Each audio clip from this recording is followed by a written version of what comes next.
안녕하십니까. 학습코칭 경진대회에 참여하게 된 유아교육과 김나영입니다. 지금부터 저만의 학습 노하우에 대한 발표를 시작하도록 하겠습니다. 저는 올해가 시작됐을 때 올해의 목표를 임용고시로 정해두었는데요. 그래서 앞에 화면을 보시는 것처럼 행복한 임고생이 저의 1년 공부하는 저만의 슬로건이었습니다. 보시면 저는 1, 2월에는 한국사 공부를 집중적으로 했고 3에서 5월에는 학교가 개강하고 임용 공부와 학교 공부를 병행하였습니다.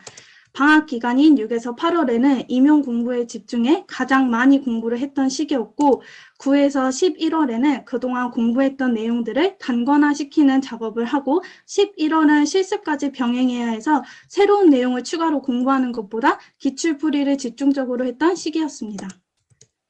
먼저 1, 2월 한국사 공부를 보시면 임용고시를 응시하려면 꼭 필요한 자격증이 있는데요. 바로 한국사 3급 자격증입니다. 그래서 1, 2월에는 한국사를 집중적으로 공부했는데 유튜브에 올라온 무료 강의를 보면서 공부를 시작했습니다. 강의의 양이 많아 하루에 한 파트씩 나누어서 강의를 듣고 그날 바로바로 복습을 하는 것을 반복했고 강의를 보면서 역사의 흐름대로 정리를 하면서 공부를 했습니다. 그리고 공부를 하면서 강사님의 판서를 그대로 제 노트에 한 번 더 작성을 해보고 그러면서 이제 주요 개념을 한 번 더 다졌습니다. 이후에는 기출 분석을 반복했는데요. 시험 보기 2주 전부터 하루에 한 회차씩 문제를 풀고 기출 문제 분석을 계속해서 반복했어요.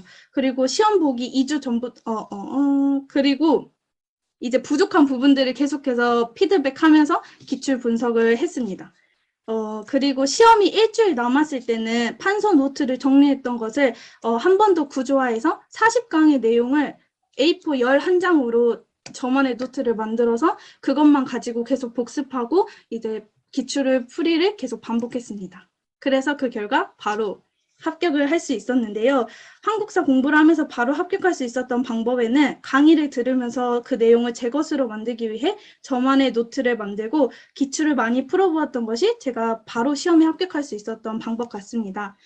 3에서 5월에는 본격적으로 임용 공부를 시작했는데요. 유아 임용에 대한 정보가 부족한 초수생인 제가 계획을 짜서 공부하는 것보다는 계획된 커리큘럼을 따라가는 것이 더 나을 것 같아 저에게 가장 잘 맞는 강의를 연간 패키지로 구매해 공부를 시작했습니다.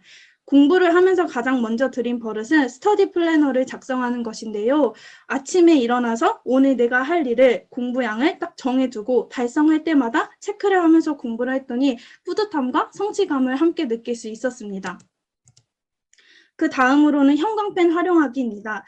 이 부분은 공부했던 파트 중에 사상사라는 파트인데 정말 많은 학자들이 나오는데 그거를 눈에 보기 편하게 정리를 해둔 다음에 그 학자마다의 같은 내용들을 같은 색의 형광펜으로 체크를 하면서 한눈에 보기 편하게 이렇게 체크를 해두고 기본 교재에도 이제 기본 개념은 하늘색, 중요한 부분을 빨간색으로 체크를 하면서 공부했습니다. 그리고 꼭 암기가 되어야 하는 고시문과 법 자료는 이렇게 암기 카드처럼 단어장 카드처럼 만들어서 언제 어디서든 바로바로 볼 수 있게 만들어서 공부를 했습니다. 그다음에 6월, 8월에는 이제 임용 공부에 대한 슬럼프가 조금 왔었었는데 그 슬럼프를 이겨내고자 스터디를 참여했습니다. 제가 참여한 스터디는 그날 내가 공부한 것을 정해진 시간에 인증하는 스터디였는데 이 스터디 덕분에 마지막까지 느슨해지지 않고 공부를 지속적으로 할 수 있었습니다.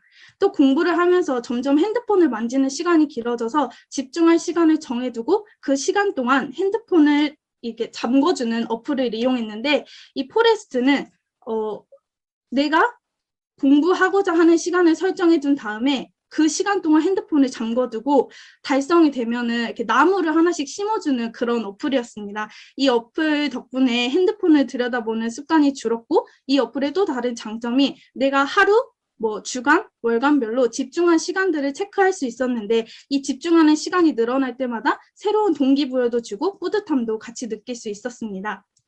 그 다음으로는 제가 공부하면서 가장 많이 사용했던 두 문자 암기법입니다. 6월에서 8월에는 본격적으로 암기를 시작하는 시기였는데 단순하게 앞글자만 따서 외우기도 하고 노래처럼 만들어 노래를 외우듯이 하기도 하고 이야기처럼 아니면 한 단어처럼 만들어서 암기하는 등 두 문자 암기법을 적극 활용했습니다. 9월에서 11월에는 이제까지 공부했던 내용을 단권화하는 작업을 했습니다. 단권화라는 단어가 생소하신 분들도 계실 텐데요. 단권화란 여러 가지 학습서나 학습 자료를 한 권의 교재나 공책에 모아서 정리하는 요약용 암기 노트를 말합니다. 처음에는 7권이었던 기본 교재를 핵심 내용만 담은 3권으로 만들고 거기서 또 한 번의 구조화 작업을 거쳐 한 권으로 만들었는데 이때는 용어들이 있고 단어가 있고 용어가 설명이 있는 형태로 만들었다가 이 다음에 한 번 더 마지막 단권화 작업은 정말로 용어들만 정리를 해두어서 이 딱 한 권만 시험장에 들고 갈 수 있도록 만들었습니다.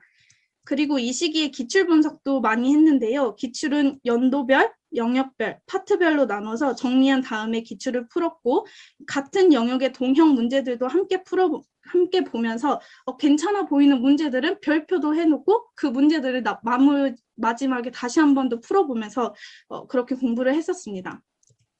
저만의 공부법에 대해서 발표를 해보았는데요. 저의 공부 팁은 어떤 분야의 공부를 하던 가장 먼저 그 공부에 대한 전체적인 흐름을 파악하고 그 다음에 나만의 요약집, 즉 단권화를 만들어서 여러 번 회독하기입니다. 저는 이 중에서 단권화 작업을 안 해보신 분이 계시다면 꼭 해보시길 추천하는데 단권화를 하기 위해서는 당연히 핵심 내용을 정리하는 것은 물론이고 또 정리를 하면서 개념을 한 번 더 익힐 수 있고 그렇게 해서 만들어둔 저만의 단권화는 여러 번 회독할 때도 편리하기 때문에 다음 학기나 방학 중에 자격증 공부를 할 계획이 있으시다면 이 단권화하는 공부법을 활용해 보시기를 적극 추천드립니다. 감사합니다.